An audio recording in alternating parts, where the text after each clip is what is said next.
E assim, pessoal, o Gui está me levando para uma ponte. Pensa, o Gui. Exato. Pensa o seguinte, pensa aquela balança, aquela chacoalha, e nós vamos chacoalhar junto aqui. Uma ponte construída em 1913, não é mesmo? Exatamente, bem E ela, novinha. bem novinha, centenária. Pois é. Centenária, quase nada. E ela foi construída justamente por quê? Porque aqui era um acesso, onde a Brasital está, era um acesso das pessoas às margens do rio Tietê.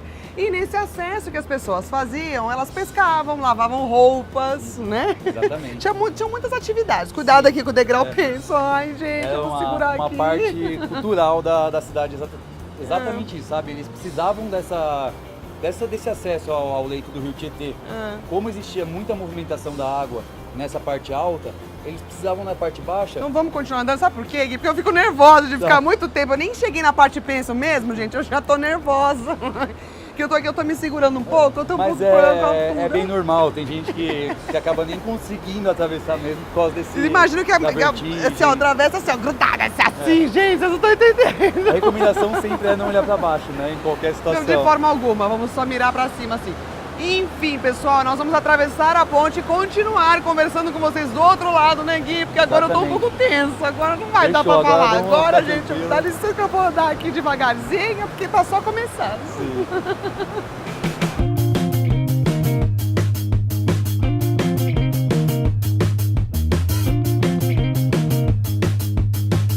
Olha, Gui, não foi fácil passar pela Ponte Penso, mas chegamos, pessoal, ao caminho das esculturas. Aqui nesse espaço são 6 obras que nós vamos contar um pouquinho de cada uma delas para vocês.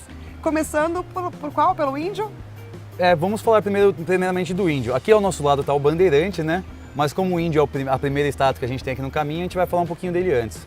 A imagem do índio, ela se encontra aqui no caminho porque na região acreditava que existia a tribo dos Guaianazes, que é uma vertente da Tupi-Guarani. Aqui até meados ali do século XVIII, ainda se falava bastante a linguagem ainda indígena. Então o governo português proibiu isso, a cultura indígena não deixou de existir na cidade. Aqui na região foram achadas já 2 engaçabas. A engaçaba, ela é a funerária indígena. Eles enterravam eles, era como uma espécie de um vaso meio fechado. Meio vaso, né? Meio vaso. Eles colocavam os restos mortais dentro da engaçaba, sempre em posição fetal, porque eles acreditavam que eles tinham essa espiritualidade, né, de acreditar que ele ia voltar para a natureza, sabe? A tribo que existia aqui na região, ela era uma tribo considerada agressiva. Então existem vários relatos de ataque aos bandeirantes, aos monçoeiros. E também os bandeirantes, quando chegaram aqui na região, eles escravizaram os índios, que foi usado como mão de obra. Então eles também ajudaram a construir bastante, fomentar bastante coisa da cidade de Salto. Vindo para o bandeirante, ele tem um papel importante em toda a história da região. Isso é fato, nós sabemos disso. Com certeza. Agora, o que representa de fato essa escultura aqui?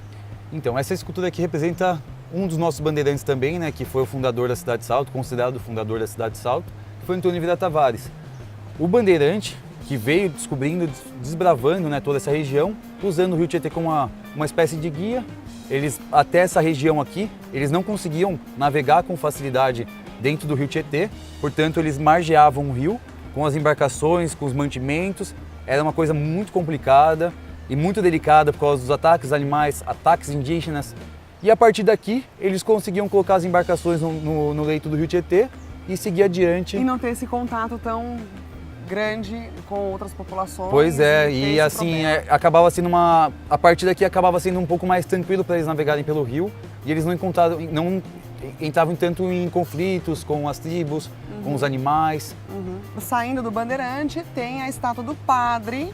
Os padres, eles vieram junto com as primeiras missões, né? Eles vieram, os freis beneditinos, para catequizar os índios, colonizar eles. Então, desde São Paulo, quando eles catequizaram, quando o padre Anchieta catequizou Tibiriçá, foi o primeiro índio catequizado. O primeiro índio. Exatamente, e estão lá ainda sepultados na Catedral da Sé em São Paulo, né? Eles são fundamentais, porque eles começaram a converter, ajudar os bandeirantes, né, a converter esses índios. Esses índios que eram convertidos, eles não eram totalmente usados como uma mão de obra escrava. Eles também eram utilizados para buscar novas tribos, para serem captadas como recursos, mão de obra, como posso dizer, nas lavouras e nas produções agrícolas, eles eram a mão de obra principal. E aí, saindo da estátua do padre, nós temos também a estátua da operária. Exatamente. A operária representa um pouco das mulheres que trabalhavam nas tecelagens, né? Exato. Mas também um pouco das mulheres que vinham na beira do rio lavar roupa, é isso? Exato, elas eram conhecidas como as lavadeiras de Salto, né? Agora elas são conhecidas, né? Antigamente existiam apenas os quintalões, né? Os quintalões, eles dividiam os espaços, então era uma coisa mais concorrida. Aqui ao leito do rio, elas vinham também com as roupas dela e acabavam utilizando o rio para fazer essa lavagem também. Além de trabalharem na Brasital, né? Uhum. Elas eram a mão de obra da tecelagem, era praticamente só mulheres. Então elas ajudaram muito no fomento da cidade. E saindo da operária tem o viajante. Exato. O viajante era quem passava por aqui só? Exatamente. Os viajantes existem até hoje aqui na cidade de Salto, em abundância, né? Em abundância. Porém, antigamente, antes deles saberem essa noção, entenderem o que era o turismo, né? Eles já vinham aqui na nossa localidade, que a gente está aqui.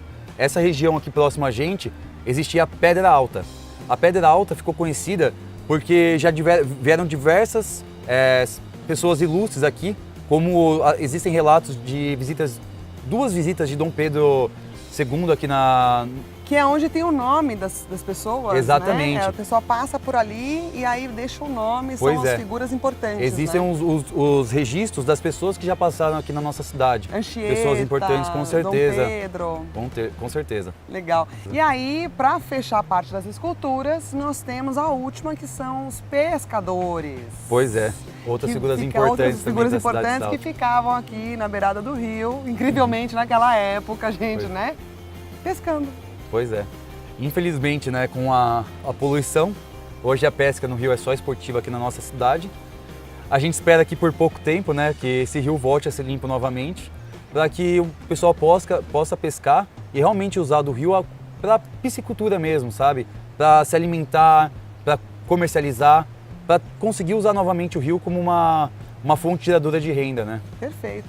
Então, muito obrigada por essa parte. Vamos continuar nosso passeio, Gui. Com certeza. Vamos continuar, porque, gente, tem muita coisa para ver aqui ainda. Com certeza. Coisa.